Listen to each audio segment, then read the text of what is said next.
ವಿಶ್ವ ಪ್ರಸಿದ್ಧ ಬೀಚ್ ಒಂದು ಉಡುಪಿ ಜಿಲ್ಲೆಯ ಬಹಳಷ್ಟು ಫೇಮಸ್ ಆದ ಬೀಚ್ ಒಂದು ಈಗ ಕಣ್ಮರೆಯಾಗಿರುವಂಥದ್ದು. ಇದು ನೀವು ನಂಬಲೇಬೇಕು. ನಾನೀಗ ಅದೇ ಬೀಚ್ ನಲ್ಲಿ ಇದ್ದೇನೆ. ನೋಡ್ತಾ ಇರ್ಬೋದು ನನ್ನ ಪಕ್ಕದಲ್ಲಿರುವಂತಹ ಕಾಪು ಬೀಚ್. ಇದು ನೋಡ್ತಾ ಇರ್ಬೋದು ದೀಪಸ್ತಂಭ, ಕಾಪು ದೀಪಸ್ತಂಭ ಅನ್ನುವಂಥದ್ದು ಬಹಳಷ್ಟು ವರ್ಲ್ಡ್ ಫೇಮಸ್ ಅಂತ ಹೇಳ್ಬೋದು. ಈ ವರ್ಲ್ಡ್ ಫೇಮಸ್ ಆದಂತಹ ಕಾಪು ಬೀಚ್ ನಲ್ಲಿ ಈಗ ಬೀಚ್ ಸಂಪೂರ್ಣವಾಗಿ ಕಣ್ಮರೆಯಾಗಿರುವಂಥದ್ದು. ಸುಮಾರು 250 ಮೀಟರ್ ಅಷ್ಟು ಬೀಚ್ ಈಗ ಸಮುದ್ರ ಪಾಲಾಗಿರುವಂಥದ್ದು. ನೋಡ್ತಾ ಇರ್ಬೋದು ಅಲ್ಲೊಂದು ಬಂಡೆ ಇದೆ. ಆ ಬಂಡೆ ಮೇಲೆ ಏನು ಎಕ್ಸ್ ಮಾರ್ಕ್ ಕಾಣ್ತಾ ಇದೆ. ಆ ಎಕ್ಸ್ ಮಾರ್ಕ್ ವರೆಗೂ ಆ ಬೀಚ್ ಇತ್ತು. ಯಾಕಂದ್ರೆ ಅಲ್ಲಿವರೆಗೂ ಪ್ರವಾಸಿಗರು ಹೋಗಿ ಸಮಯವನ್ನು ಕಳೀತಾ ಇದ್ರು. ಮಕ್ಕಳು ಇರ್ಬೋದು, ಎಲ್ಲರೂ ಕೂಡ ಅಲ್ಲಿ ಒಂದಷ್ಟು ಮರಳಿನ ಜೊತೆಗೆ ಆಟ ಆಡ್ತಾ ಇದ್ರು. ಆ ನಂತರದಲ್ಲಿ ಏನು ಅಲೆಗಳು ಹೊಡಿತಾ ಇದೆ, ಆ ನಂತರದಲ್ಲಿ ಏನು ಸಮುದ್ರದ ಅಲೆಗಳು ಸಮುದ್ರ ಅಲೆಗಳು ಕಡಲು ಇರುವಂತದ್ದು. ಆದ್ರೆ ಈಗ ಸಂಪೂರ್ಣವಾಗಿ 200-250 ಸುಮಾರು 300 ಮೀಟರ್ ಅಷ್ಟುವರೆಗೂ ಕಡಲು ಏನು ಕಡಲಿನ ಪಾಲಾಗಿರುವಂತದ್ದು ಬೀಚ್ ಅನ್ನುವಂಥದ್ದು. ಬಹಳಷ್ಟು ಹಾಗೆ ತಡೆಗೋಡೆಗಳು ಎಲ್ಲವೂ ಕೂಡ ಏನು ಸಮುದ್ರ ಪಾಲಾಗ್ತಾ ಇರುವಂತದ್ದು. ಬಹಳಷ್ಟು ಆ ಭಾಗದಲ್ಲಿ ಒಂದಷ್ಟು ಮಳಿಗೆಗಳಿತ್ತು ಮತ್ತು ಒಂದಷ್ಟು ಸಣ್ಣ ಸಣ್ಣ ಸ್ಟಾಲ್ಗಳಿತ್ತು. ಎಲ್ಲವೂ ಕೂಡ ಈಗ ಅದನ್ನ ಮೇಲಕ್ಕೆ ತರಲಾಗಿರುವಂತದ್ದು. ಒಂದಷ್ಟು ಏನು ಜೈಂಟ್ ವೀಲ್ ಇರ್ಬೋದು, ಸಣ್ಣ ಸಣ್ಣ ಏನು ಕಡಲಿನ ಬಳಿ ಹಾಕುವಂಥದ್ದು ಏನು ಏನು ಕೆಲವು ಸ್ಪೋರ್ಟ್ಸ್ ಆಕ್ಟಿವಿಟೀಸ್ ಏನಿದೆ ಎಲ್ಲವೂ ಈಗ ಅದನ್ನ ಮೇಲೆ ತರಲಾಗಿದೆ.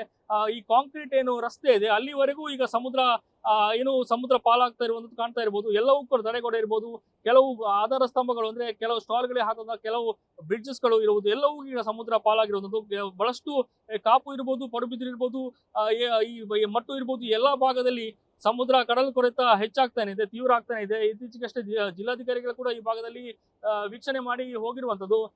ಬಹಳಷ್ಟು ಸುಮಾರು 50-60 ಮೀಟರ್ ಎತ್ತರದ ಅಲೆಗಳು ಕೂಡ ಹೊಡಿತಾ ಇದೆ. 40-50 ಏನು ವೇಗದಲ್ಲಿ ಗಾಳಿ ಕೂಡ ಬೀಸುತ್ತೆ ಅನ್ನುವಂತ ಒಂದು ಎಚ್ಚರಿಕೆ ನೀಡಲಾಗಿದೆ. ಈಗಾಗಲೇ ಮೀನುಗಾರರಿಗೆ ಕೂಡ ಒಂದು ರೀತಿಯ ಎಚ್ಚರಿಕೆ ನೀಡಲಾಗಿದೆ. ಯಾರಿಗೂ ಕೂಡ ಕಡಲಿಗೆ ಇಳಿಬಾರ್ದು, ಮೀನುಗಾರಿಕೆಗೆ ಹೋಗಬಾರ್ದು. ಅದು ಕೂಡ ನಾಡದೋಣಿ ಇರ್ಬೋದು, ಎಲ್ರಿಗೂ ಈಗ ಸದ್ಯಕ್ಕೆ ಬ್ರೇಕ್ ಹಾಕಿರುವಂತದ್ದು. ಸದ್ಯ ಈಗ ಪ್ರವಾಸಿಗರು ಕೂಡ ಕಡಿಮೆ ಆಗ್ತಾ ಇದ್ದಾರೆ.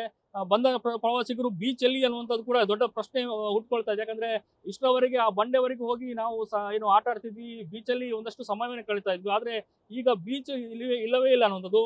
ಈ ಸಂಪೂರ್ಣ ಕಾಪು ಭಾಗದಲ್ಲಿ ಆ ಬೀಚ್ ಏನಿದೆ ಸಂಪೂರ್ಣ 200-250 ಮೀಟರ್ ಅಷ್ಟು ಸಮುದ್ರ ಪಾಲಾಗಿರುವಂಥದ್ದು. ಎಲ್ಲಿ ನೋಡಿದ್ರು ಕೂಡ ಕೇವಲ ಸಮುದ್ರ ಅಲೆಗಳು ಮಾತ್ರ ಕಾಣ್ತಾ ಇದೆ.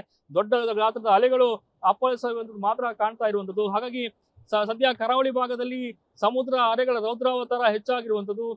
ಮಳೆ ಒಂದಷ್ಟು ಕಡಿಮೆ ಇದೆ, ಆದ್ರೂ ಕೂಡ ಸಮುದ್ರದ ಕಡಲ ತೀರದಲ್ಲಿ ಅಲೆಗಳ ಏನು ಎಫೆಕ್ಟ್ ಬಹಳಷ್ಟು ಜೋರಾಗಿರುವಂಥದ್ದು. ಇವತ್ತು ರೆಡ್ ಅಲರ್ಟ್ ಕೂಡ ಹವಾಮಾನ ಇಲಾಖೆ ನೀಡಿದೆ. ಹೆಚ್ಚಾಗಿ ನಿನ್ನೆ ಆರೆಂಜ್ ಅಲರ್ಟ್ ಇತ್ತು, ಇವತ್ತು ಏಕಾಏಕಿ ರೆಡ್ ಅಲರ್ಟ್ ಆಗಿರುವಂಥದ್ದು, ನಾಳೆ ಆರೆಂಜ್ ಅಲರ್ಟ್ ಇರುವಂಥದ್ದು. ಹಾಗಾಗಿ ಈ ಅಲರ್ಟ್ಗಳು ಬಹಳಷ್ಟು ಬದಲಾವಣೆ ಆಗ್ತದೆ. ಆದ್ರೆ ಕಡಲ ತೀರದಲ್ಲಿ ಅಲೆಗಳ ಆರ್ಭಟ ಗಂಟೆಗೆ ಹೆಚ್ಚಾಗ್ತದೆ. ಅದರಲ್ಲೂ ಮುಖ್ಯವಾಗಿ ಸುಮಾರು 12 ಗಂಟೆ ಸರಿಸುಮಾರಿಗೆ ಏನು ಅಲೆಗಳ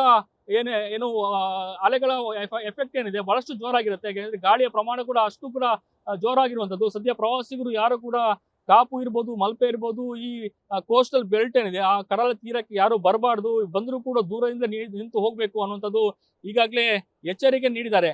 ಸದ್ಯ ಎಲ್ಲ ಕಡಲ ತೀರದ ಎಲ್ಲಾ ಭಾಗಗಳಲ್ಲಿ ಕೂಡ ಕಡಲ ಕೊರತೆ ಈಗ ದಿನೇ ಹೆಚ್ಚಾಗ್ತಾ ಇದೆ. ಸಮುದ್ರ ಭಾಗದಲ್ಲಿ ಶಾಶ್ವತ ತಡೆಗೋಡೆ, ಅದು ಶಾಶ್ವತ ಬ್ರೇಕ್ ವಾಟರ್ ಅನ್ನ ಹಾಕಬೇಕು ಅನ್ನುವಂತಹ ಬೇಡಿಕೆ ಬಹಳಷ್ಟು ಇರುವಂತದ್ದು. ಯಾಕಂದ್ರೆ ಅಲ್ಲಲ್ಲಿ ಕಲ್ಲುಗಳನ್ನು ಹಾಕಿದ ಕೂಡ ಅದು ಅಲೆಗಳ ಆರ್ಭಟಕ್ಕೆ ಅದು ಎಲ್ಲವೂ ಸಮುದ್ರ ಪಾಲಾಗುವಂಥದ್ದು. ಸುಮಾರು ದಡಕ್ಕೆ ಅಪ್ಪಳಿಸಿ ಎಲ್ಲ ರಸ್ತೆಗಳು ಕೂಡ ಹೋಗುವಂತ ಪರಿಸ್ಥಿತಿ ಇರುವಂತದ್ದು.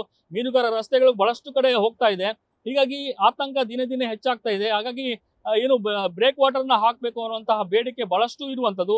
ಒಂದಷ್ಟು ಮರವಂತೆ ಭಾಗದಲ್ಲಿ ಬ್ರೇಕ್ ವಾಟರ್ ಇದೆ. ಆ ಬ್ರೇಕ್ ಹಾಕಿದ ಕೂಡ ಅಲೆಗಳ ವೇಗಕ್ಕೆ ಬ್ರೇಕ್ ಬೀಳುತ್ತೆ. ಹಾಗಾಗಿ ಎಲ್ಲಾ ಕಡಲ ತೀರದಲ್ಲಿ ಬ್ರೇಕ್ ವಾಟರ್ ನ ಹಾಕಬೇಕು. ಶಾಶ್ವತ ತಾತ್ಕಾಲಿಕವಾಗಿ ತಡೆಗೋಡೆ ಹಾಕಿದ ಅನುದಾನ ಕೂಡ ವೇಸ್ಟ್ ಮತ್ತು ಆತಂಕ ಕೂಡ ಎಲ್ಲೂ ಕಡಿಮೆ ಆಗಲ್ಲ. ಹಾಗಾಗಿ ಆದಷ್ಟು ಬೇಗ ಬ್ರೇಕ್ ವಾಟರ್ ಹಾಕಬೇಕು. ಕೇವಲ ವೀಕ್ಷಣೆ ಮಾತ್ರ ಅಲ್ಲ, ಇದಕ್ಕೆ ಶಾಶ್ವತ ಪರಿಹಾರ ಕೊಡಬೇಕು ಅನ್ನುವಂಥದ್ದು ಈ ಭಾಗದ ಕಾಪು ಇರ್ಬೋದು, ಮರವಂತೆ ಇರ್ಬೋದು ಮತ್ತು ಮಟ್ಟು ಇರ್ಬೋದು, ಈ ಎಲ್ಲಾ ಭಾಗದ ನಿವಾಸಿಗಳ ಈ ಮೀನುಗಾರರ ಆಗ್ರಹ ಕೂಡ ಇರುವಂತದ್ದು.